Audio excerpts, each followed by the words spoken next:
네, 오랜만입니다. 잠시 휴가 좀 갔다 왔어요. 네, 애플이 어제 7% 넘게 올랐는데 이게 발표 날은 2% 하락하고 다음날 7% 오르는 이상한 일이 벌어졌거든요. 네, 이거에 대해서 이야기를 좀 해보려고 합니다. 시총 4천조짜리 기업이 7% 올랐다는 거는 하루 만에 그날 시가총액이 300조 원 올랐다는 얘기예요. 엄청난 수급이 들어왔다는 건데 왜 첫날은 안 들어오고 둘째 날 들어왔는가? 이게 참 미묘하죠. 어떤 사람들 말은 리포트가 좋아서 다음날 많이 올랐다라고 하는데 증시에서도 보면은 FOMC 날 당일날은 하락했다가 다음날 해석이 바뀌면서 상승하고 이런 일들이 벌어졌습니다. 처음에 애플이 보여준 그 내용 자체는 실망인데 애플이니까 할 수 있는 어떤 시너지들, 결합들을 보면서 해석이 바뀌어서 증시가 올랐다. 이렇게 봐야 되겠죠. 제 생각에는 다른 기업이었으면은 그렇게 상승할 이유가 아니었는데 애플이라는 프리미엄 지위가 있잖아요. 스마트폰 시장 1위 프리미엄 부분에서 폐쇄적인 시스템들 그리고 클라우드라던가 여러 가지들을 가지고 있는 1인자가 오픈 AI와 결합을 했다라는 점에서 시장에서 놀라운 일로 본 게 아닌가. 반독점법에 대해서 이야기가 나오기 시작합니다. AI로 인해서 특정 기업이 모든 걸 가져가는 건 안 되지 않느냐 이런 상황이란 말이죠. 그런데 자기가 독점은 하고 싶어요. 그럼 어떻게 하면 될까요? 최근에 우리나라 기업들 내가 돈은 없는데 지배력을 행사하고 싶을 때 어떻게 합니까? 백기사를 서로 두면서 우리끼리 서로 경영권 방어해주면서 해먹자라고 해가지고 내 돈 한 푼 안 쓰고 회사 돈으로 경영권을 방어하는 모습들을 보여주고 있잖아요. AI 시장에서도 벌어지고 있는 게 아닌가라고 생각이 됩니다. AI에서 뒤처졌다는 이유로 시총 3위로 주저앉았던 애플이 다시 시총 1위를 지금 탈환하기 직전이에요. 엔비디아 주가가 떨어져서가 아니라 엔비디아가 1위를 할 수 있었는데 애플이 갑자기 치고 나오면서 3위로 밀려났습니다. 마이크로소프트는 지금 아슬아슬하게 1위를 지키고 있는데 한마디로 말하면은 마이크로소프트, 애플, 엔비디아 세 개 회사가 지금 누가 시총이 1위가 될지 모르는 상황. 한동안은 서로 엎치락 뒤치락 하다가 나중에는 이제 확정적인 1위가 나오지 않을까 이렇게 보고 있습니다.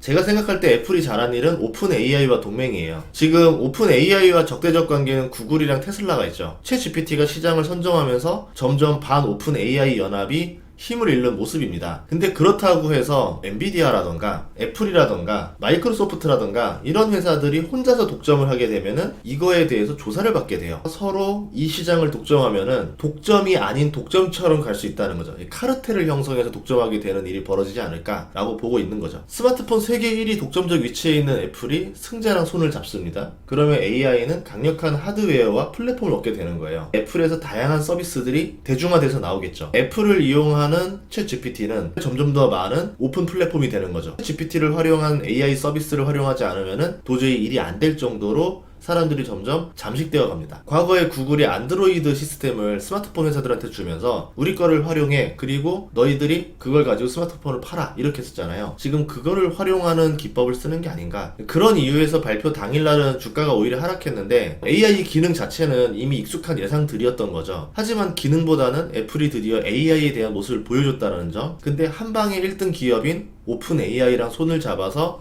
둘이서 시장을 그냥 독식하려는 모습을 보여준다라는 점, 이런 점들 때문에 주가가 반응한 게 아닌가. 그동안 AI에 소외되었었던 애플이 이제 AI에 합류한다는 것 자체가 상승의 가장 큰 원동력이 된 거거든요. AI 프리미엄을 못 받은 시총 상위주는 이런 이유에서 애플이 이제 AI 프리미엄을 받기 시작했고 주가가 오르기 시작했고 처음부터 만드느니 그냥 오픈 AI를 써버렸다. 그러면서 구글이 상당히 고립되는 거죠. 그러면 애플은 구글이 고립되는 것만으로도 이익을 얻습니다. 또 하나는 온 디바이스 AI인데 개인정보 유출에 굉장히 민감해요. 애플의 폐쇄적인 생태계와 잘 어울리는 게 온 디바이스 AI거든요. 예를 들어서 회사에서 만든 보고서라던가 예술가가 만든 작품들을 일반 생성형 AI로 만들었다 칩시다. 그럼 AI가 내 자료를 학습했겠죠. 남들이 보고서 만들어줘 할 때 내가 만든 자료가 덩그러니 나올 수도 있잖아요. 누군가에게 힌트를 줄 수가 있을 겁니다. 이런 점에서 애플이 가진 폐쇄적인 클라우드 그리고 온 디바이스 이걸 둘 다 사용 가능하다라는 점에서 애플은 다른 곳들보다 조금 더 메리트가 있다 이렇게 볼 수 있겠죠. 테슬라도 차량에 음성인식 AI를 빨리 도입하면은 AI 수혜주가 될 수 있을 건데 만약 테슬라 자동차에서 음성으로 챗 GPT를 사용할 수 있었다라면 지금 주가가 이렇진 않겠죠. 많이 올랐겠죠. 재미있는 어플들이 늘어날 거고 운전이 재미있어질 수 있을 겁니다. 그런데 이제 일론 머스크가 오픈 AI를 안 좋아해요. 상당한 열등감을 가지는 것처럼 공격을 하는데 자체 그룹 AI를 활용해서 하려고 하기 때문에 아직 시장에서 프리미엄을 받지 못하고 있다라고 볼 수 있을 것 같아요. 테슬라가 AI 출시 속도에서 밀리긴 했지만 일론 머스크도 트위터를 사면서 AI를 준비했고 XAI로 투자금 모았잖아요. 최근에 성공적으로 유치를 했습니다. AI에 투자를 엄청나게 하고 있죠. 그래픽카드도 엄청나게 사들이면서. 당장은 아니겠지만 언젠가는 테슬라가 그룹 AI를 결합하면서 무언가를 보여줄 것이다. 근데 그게 아주 먼 미래는 아닐 것이다 라고 보고 있어요. 이 서비스를 이제 1.5, 2, 2.5 이런 식으로 계속 업그레이드하는 방식으로 보여주겠죠. 과거에는 자율주행 FSD가 점점점 단계적으로 발전하는 것만 보여줬는데 이게 이제 그룹 AI와 결합되면서 서로 계속 보여줄 겁니다. 그러다가 저는 그 둘이 어느 순간부터 만나는 지점이 온다라 봐요. 그때가 진짜 무서운 일이 될 거라 보거든요. 예를 들어서 아침에 출근할 때 커피 마시는 사람이 커피를 주문하고 드라이브 스루로 찾습니다. 그리고 회사로 가는 일련의 과정이 AI가 진행해 줄 수 있는 거죠. 예를 들어서 오늘 나는 기분이 좀 우울해 라고 하면은 기분이 우울할 때는 에스프레소를 마셔보는 건 어때? 에스프레소가 지금 오늘도 마침 할인하고 있는데 스타벅스 말고 이번에는 팀 홀튼으로 가서 한번 가져가는 건 어떨까? 이런 식으로 이야기를 해가지고 본인이 AI한테 뭔가 맡길 수 있겠죠. AI가 쇼핑과 동선과 경로와 기분을 상담해 주면서 운전자를 끌어갑니다. 이게 제가 생각하는 생성형 AI와 이제 FSD가 만났을 때 벌어지는 일들이라 생각하거든요. 자녀 알림장을 연동하면은 전날 퇴근길에 무엇을 사야 되는지를 알려주겠죠. 뭐가 집에 없으면